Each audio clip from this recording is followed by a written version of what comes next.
This is the Dick and Conversation podcast. I'm Elissa, and thank you for joining me. If you are listening to me on Amazon, iHeart, Pandora, Spotify, or if you're viewing me on YouTube and this is your first time, welcome.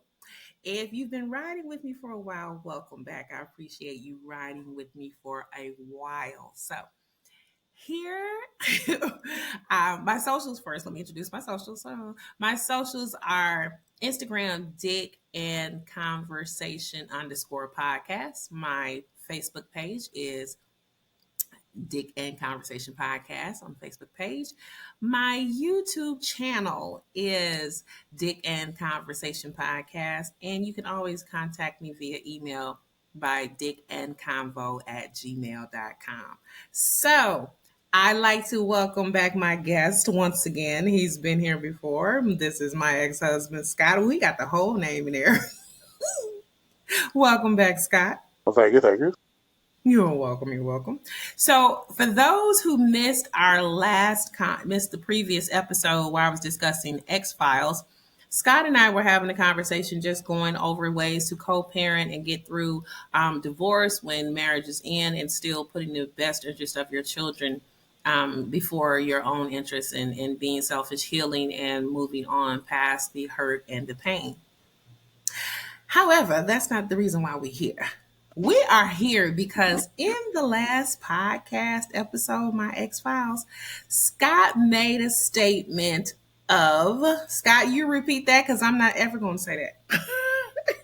What was your theory that you have behind marriage? I said most men don't want to get married. It's the woman's idea, and the women bring that up, and we just go along 90% of the time. Now, I will say this for those of you who don't know, Scott is speaking from his experience. Like I said, I've told on previous episodes, and I told on the episode where Scott was on before. I was the person who proposed. I asked Scott, and I whined and moaned and begged, and I put pressure on him. So, yes, I can see why he has that idea as men don't want to get married because he didn't. He did not. So, in the last episode, Scott felt we should do a poll, a census, a survey, which we did. And I asked men who were married or had been married if, when they got married, was it their idea? Was it their idea, even if they proposed, whatever, how they ended up married, or if their wife, if it was her idea and they just went along with it. Now, I wanted Scott to come back and we'll talk about what the data showed, but I want Scott to go into more detail as to reason as to why, not just from his experience, because I get it. I get it. It's his experience. That's what happened with him. But Scott, I want you to also tell the reason as to why you even believe this. It's my turn? Hello? Hello? Oh, yeah. You're not listening. Now, that's why we divorced. You weren't even listening. So I've talked to many people, men, and I would say, like I said, 90% of those people say no, it wasn't my idea. I didn't want to get married, but we had been together. We had amassed things together. You know, we have a house, we have cars, we have boats, we have whatever, and we just go ahead and get married. But I've talked to, I easily say 9 out of 10 men have said, no, it wasn't my idea. It was the woman's idea. Here's my question behind that. Do their wives know that? I don't know that. I didn't ask them that. I just asked them if they wanted to get married. And of the men that you talk to, how many are still married to their wives? Probably half. That's pretty good. That's better than what I thought. I still don't think. Well, here's the thing. I kind of believe it on some point, and some I don't. Now, well, like I said, when I'm talking about the data, when I put out the poll, it was like I was amazed how many men responded. I can't lie. But here's the thing I will credit about this podcast. I've created a safe space for men to be transparent and to be honest, because even when I'm talking about the men that I've dated post divorce, I don't reveal enough where you can actually distinguish who they are. I try to give them some level of anonymity. So When the men were inboxing me, calling me, texting me, sending messages through my brother, I could say about half was saying, yeah, it was my idea. But I also said this: the data is altered because a lot of the men, and I could easily say out of all the men that responded, only one, two, three, maybe 5 to 7 at the most had only been married once. The others have, and I'm talking about 20, 25 men, the others have been married more than once. But when they're talking about their current wife. Right. They're not So talking about, because I even talked about my brother. Like, you've been married a million times. Which wife you talking about? Tony had her to jump in there. I was like, how many times you been married? He's currently not married right now, that I know but of. but it takes So you were a going to different say, kind of person to really want to be married as far as a man is concerned. All women, I think, I'm not gonna say all women, but a good majority of women want to be married. They want that fairy tale lifestyle. They want that wedding, you know, and that's what we give true. into. So, I mean, that's life. That's good. I mean, Now, here's a question. You have several brothers. I'm not bringing my brothers into this. I'm not bringing them into this. I'm gonna let them go ahead and be happy.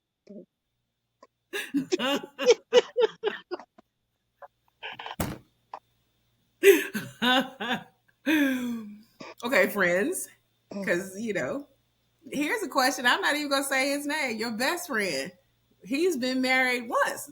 Was it his idea when he got married? I want. He's been married more than once. I think maybe not. Come on now. I You don't don't know. know. You know what? That's crazy. I didn't even ask him. I'm gonna call him when we get off the phone. And tell him stay off Facebook late at night because that stuff he posts is ridiculous. Yeah, But I think here's the we can ask thing. him. Then why do you think men do give in? I want you to tell me from a male's perspective. Why do you think that men give in when they can easily just say no? If they're saying no from the beginning, why give in and get Because married? it's not like the end all be all. It's not like it's terrible. Like you got a decent woman, you know, you cool getting married to her, but it's not something that you went into that relationship trying to get an end to. You know what I mean? Like you didn't start a relationship with a woman to get married. You just started a relationship because you wanted to kick it with her. You know what I mean? Serious. My whole 15 years with you is totally becoming altered. Okay, but here's the thing. If they don't want to get married, if it's not their idea, are you think men are just willing to sacrifice their happiness and take the chance that they may end up unhappy in marriage I'm not even and saying go ahead and do it? no. I'm not saying that they would be unhappy. It's just that that wasn't the goal for them. That wasn't the end goal. That's So why all. do you think it's different for men and women? Why is it that for women we want to give, for your theory, we I want mean, to but think about how illustrate. girls are raised. They're raised, you know, getting dressed up, you know, getting pretty, and they like that. You know, what I mean, it's prom, it's homecoming. You know, it's for the Mexican people, it's quinceañeras, and then you know, it's marriage. That's the goal. And what do men feel their goal is? Money. That's your goal. Well, hey, I'm a So, man, so from a male perspective, what's the benefit of getting married? I mean, if you have the right partner, then you can take over the world. You know what I mean? If you got a woman that's willing to be gully like you and grind and make money and you know buy real estate and buy boats and want to travel Here's and do what's the, you funny. know. It's funny you say that. I think probably in the next couple days, interview I did last night will be out with, Fortitude Yet Life, once again, with Yet Life Chronicles. And we were talking about marriage not being 100. Like people say, oh, marriage is 50-50 or marriage was 100-100. No, it's not. So this is my theory. Correct me if I'm wrong. And I can only base this off of being married to you, that It's not 50-50. It's 100 somewhere split depending on what the strengths and weaknesses are of the individual. So I also was pointing out that, the golden rule, you want to think that marriage has equality and equity, but it's not necessarily true.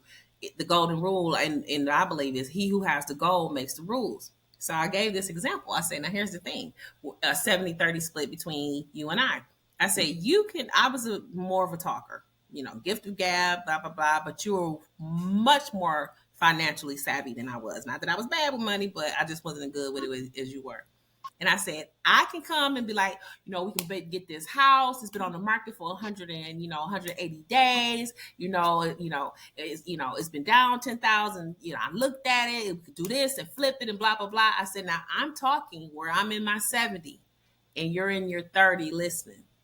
But when that ends and you look at it from another perspective, when you say like, nah, I ain't throw no money behind this shit.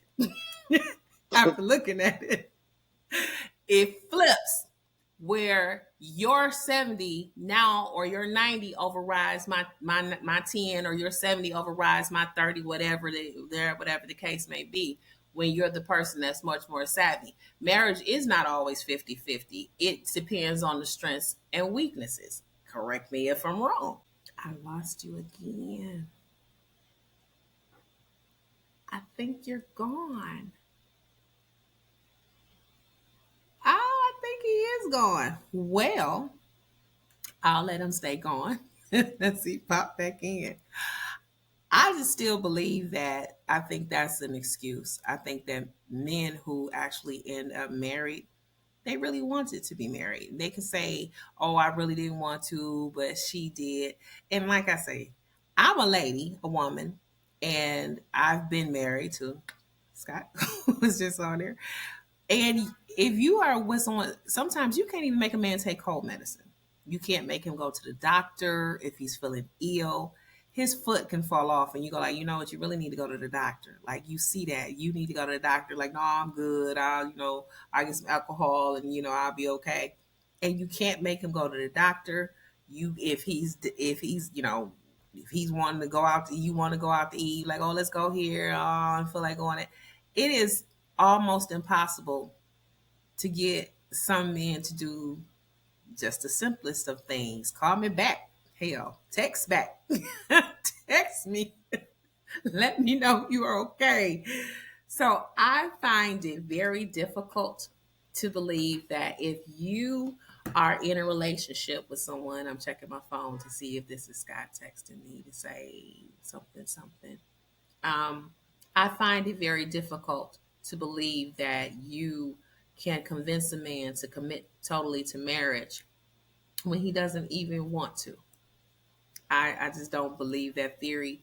Like I said, of the respondents who inboxed me, they told me, like, it was a few who said, nope, I didn't want to. Like I said, it was one who told me, my first wife, I didn't want to. And I'm like, I didn't know you'd been married before. You were with the first, I thought that was his only wife. So I find that difficult to believe that we as women can actually convince a man to give his whole life. Now, I can say, Scott, yes, I put pressure on him. Like I said, I was the person who proposed. So he has a very valid point as relates to himself, that he probably did not want to get married. And because of my pressure and my whining and things like that in my proposal, that we ended up married. However, as my god brother Correll says, we got engaged and then we got unengaged. So here's something to shoot back on you, Scott. At one point, our engagement was broken.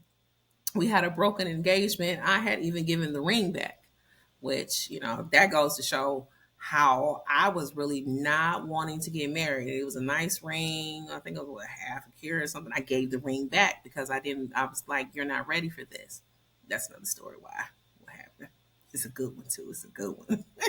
But I gave the ring back and broke off the engagement. So if he really feels that way, how do we end up married? Scott, how do we end up married? Because I gave the ring back. I broke off the engagement. I said, you're not ready for this. And I was done. Not just done. Like, that was months. Months went by. It's not as though I gave it back on Tuesday and Wednesday he was like, "Oh, take the ring back. Let's get married." No, no, no, no, no, no, no, no. That was some months in between. So even though he has this proposed theory that men don't want to get married, they cave into the pressure of women who want the fairy tale wedding, which I say I wanted and I did have. But I still think that there are men who do that and they use that as a she wanted to excuse when the truth be told, they themselves wanted to. Because even though he's given this theory, like I said, it was broken off, but he ended up married. Ain't nobody thinking about Scott. Scott just saying something. Now, here's what I have coming up. Because this topic was opened up and so many men wanted to speak on it and were willing to come and talk about it. I have my brother, not my biological brother, but he's my brother's brother. So he's my brother. He's my brother, and he's closer to my brother than our biological brothers. Bruce, and I think I mentioned Bruce in a previous episode, and Bruce is a talker. Um, he says, "Sis, I want to speak on this." And I think Bruce would be a perfect candidate to speak on it because Bruce has been with his wife for over 30 years. They've been married for 23 years, and he's only been married once. He's not in the data where there were multiple marriages. He got married one time, and they've been together for 23 years. They've been married for 23 years. So I told Bruce, like, hey, I would love, absolutely love, I'll visit you, absolutely love for you to come on and talk about it and give details of how you knew you were ready. How did you know she was the one? After you've done it, did you have any regrets? Did you look back at it? Did you think maybe at any point in the 23 years you might have moved too fast? That maybe she wasn't ready? And I just want him to just elaborate and give details on it in it. So probably next week, because I think he'll be in town. Next week, I will have Bruce on here. He will be my guest, and hopefully he will stay my guest on like Scott who popped out. He will be speaking on being married, what it means to him, and give more details. In addition to Bruce, after that, I would like Chris to come on. Chris gave me the details. That inbox, baby, he broke it down, 4 bullet points. And I'm a person who loves details. It's part of being in corporate America. You can call it PTSD or just, good training or a good background. But being in corporate America, more details, more action items. This is a plus. So Chris will be coming on, and I just love Chris. I used to work with Chris. I've been knowing Chris since he was a baby, but didn't know he was the baby that I knew was a baby. But when I saw that in my inbox, how he had broken it down and given the 4 details about marriage and men and love and things like that, I'm like, okay, yes, I want to have him on. So I'm going to have Bruce, and then I'm going to have Chris.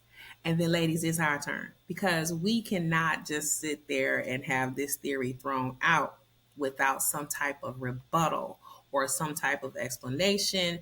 Or if it's possible, like I said, I can speak from my perspective. Yes, I did somewhat pressure him into marrying me. I was the person who proposed. I was feeling like, okay, this is, what are we doing? We've been together all this time. We need to do something. Like Scott did say, he was right on that one. It's just a natural progression. You meet, you click, you say, okay, this is a person. She kind of gully. I kind of like the way she moved. We have good chemistry. You have this whole sexual connection, things like that. And sex does cause a lot of, thinking, I'm in love, we should be together. It does blur the lines. But at the same time, as I spoke, I once broke off the engagement, but we still ended up married for 11 years. So at some point, I didn't put no pressure on you to get that ring back and then walk down the aisle, dude. You make that decision. But I do want to have those 2 men. And then, ladies, I want us to speak on this too, because we have a voice, we have an opinion, and how we may perceive it may be something different than how men perceive it, or this may be something men are seeing, saying, and feeling, and we're just totally not even aware that this is what's happening. I can look back at it now. What is this, 20, 22, 23 years later, and look at, okay, yep, it was my idea. It was totally my idea the first time. It's his idea the second time. And run with the idea. But I do want women who've been married, who've been proposed to, or if you are another woman who did propose, and I would love for you to come on and talk on it, because I think there is a middle ground here somewhere where we are both thinking like, okay, this was something we both went into. And maybe, if afterwards you thought like, well, maybe this wasn't the best idea, or you think like this was the best idea, or this was a natural progression, or maybe I did pressure him, or no, this was totally his idea. I don't know why, a man would think that. But I do want to have that discussion also because I kept saying, men, this is how this podcast started. When I said men have a conversation with other men that we're not privy to. So now I have us as women listening to men tell the things to us on this podcast that they say to each other. And I'm listening because, I'm single, I'm listening. I want to hear it. I want to get their perspective. So, thank you, Scott, for joining me again. I do appreciate you coming on to give your